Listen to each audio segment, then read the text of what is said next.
Welcome back friends. आज के इस वीडियो लेक्चर में हम स्ट्रक्चर ऑफ सी प्रोग्राम के बारे में बात करेंगे। Structure means way means how we can write the program of C language. C language के प्रोग्राम का लिखने का मेथड होता है। तो सबसे पहले प्रोग्रामिंग करने से पहले आपको वो मेथड पता होना चाहिए। Method means how we can write the program in C language. तो बात कर लेते हैं स्ट्रक्चर की। फ्रेंड्स, अगर आप मेरे चैनल पर नए हैं तो मेरे चैनल को सब्सक्राइब कर दें और बेल आइकन को प्रेस कर दें।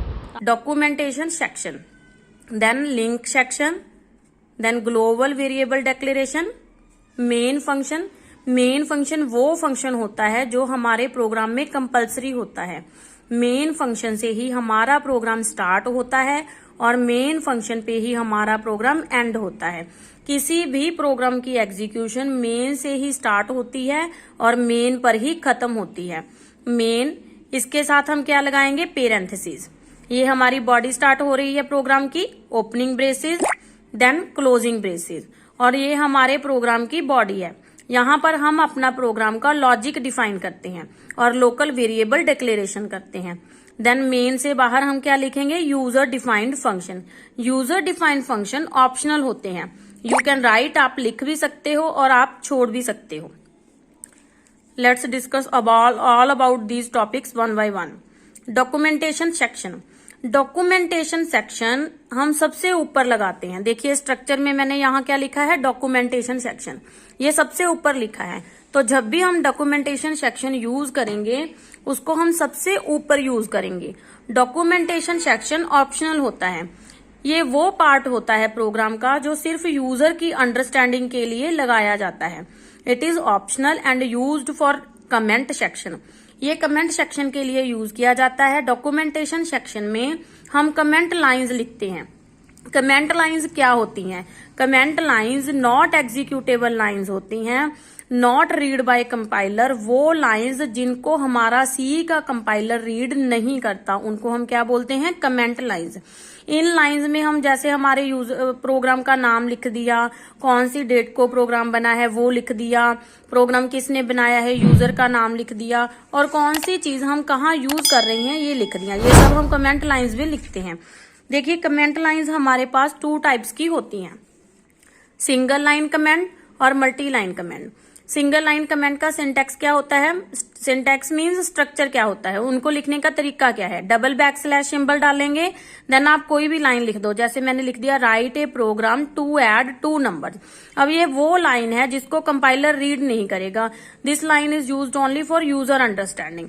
Then multi line comments. अगर आप एक से ज्यादा लाइन्स में कमेंट लिखना चाहते हो उसके लिए क्या सिंबल है, बैकस्लैश सिंबल, स्टार। देन आप एक से ज्यादा लाइंस में अपने कमेंट लिखो। जैसे मैंने डेट लिख दी, डे लिख दिया, प्रोग्राम का नाम लिख दिया, then star and backslash symbol. इस बैकस्लैश सिंबल से आपको अपना सिंटैक्स क्लोज करना जरूरी है।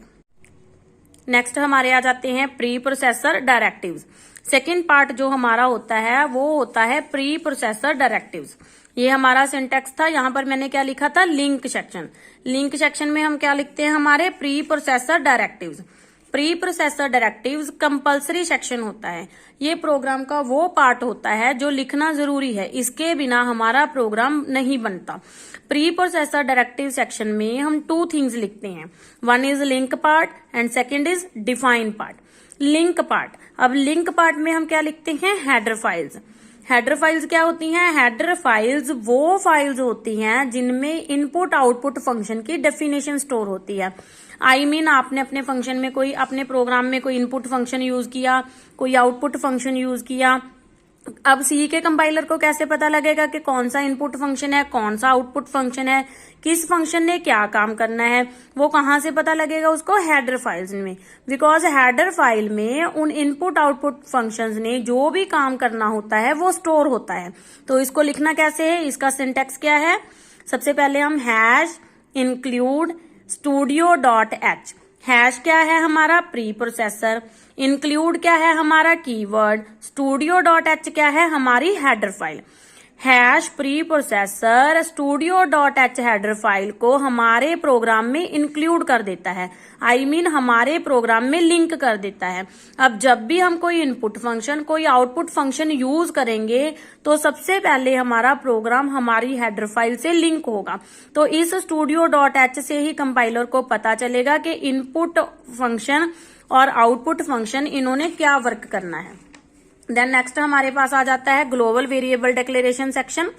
ग्लोबल डिक्लेरेशन पार्ट में ये भी हमारा ऑप्शनल है, ये आप यूज भी कर सकते हो और इसके बिना भी प्रोग्राम डेवलप हो जाएगा। ग्लोबल डिक्लेरेशन पार्ट में आप कोई वेरिएबल, कोई फंक्शन, कोई क्लास, कोई स्ट्रक्चर डिक्लेयर कर सकते हो, बट ये वो थिंग्स हैं जो ग्लोबली डिक्लेयर होंगी। ग्लोबली मीन्स जो पूरे प्रोग्राम में चलेंगी। जैसे हमने कोई वेरिएबल डिक्लेयर कर दिया, मैंने लिख दिया यहाँ पे इंट ए और मैंने उसके बाद मेन लगाया, ये मैंने सब मेन से बाहर लिख दिया। ये क्या है, हमारी वेरिएबल डिक्लेरेशन।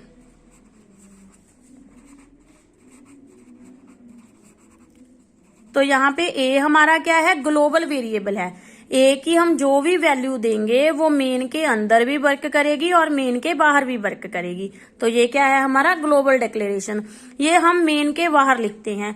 आप यहाँ पर कोई फंक्शन भी डिक्लेयर कर सकते हो, कोई क्लास डिक्लेयर कर सकते हो, देन स्ट्रक्चर डिक्लेयर कर सकते हो, then you can declare variable also here. तो यहाँ पर आप वेरिएबल्स भी डिक्लेयर कर सकते हो।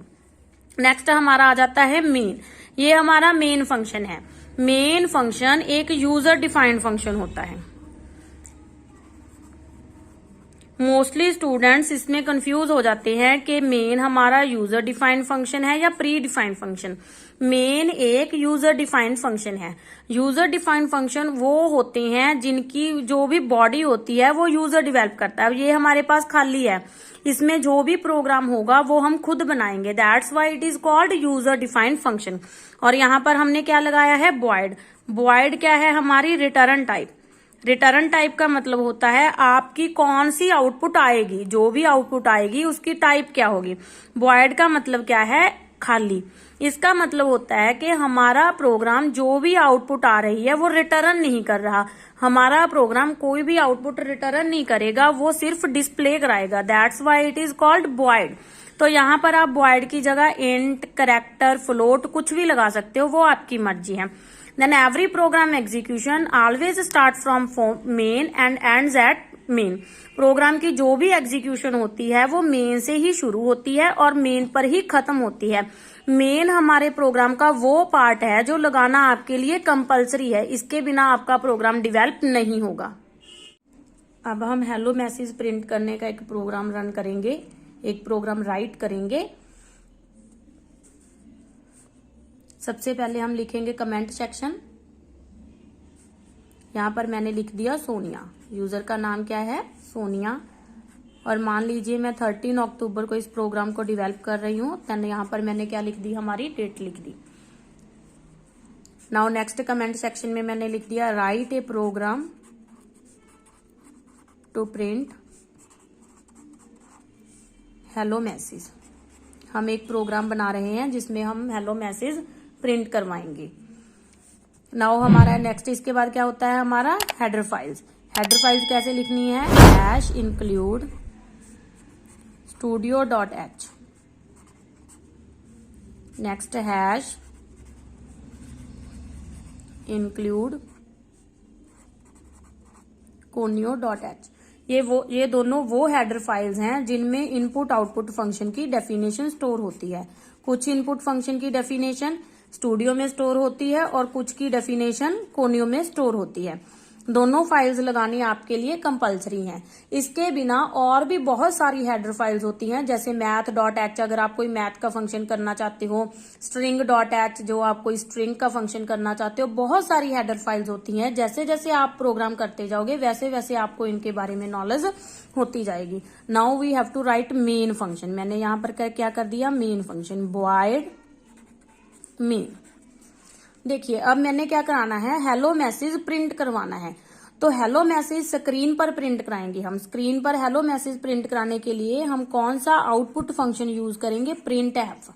प्रिंट एफ क्या है, हमारा आउटपुट फंक्शन है। तो इसका सिंटेक्स क्या है, प्रिंट एफ उसके बाद गोल ब्रैकेट्स और उसके बाद डबल कोट्स के अंदर आपको क्या देना है, मैसेज देना है।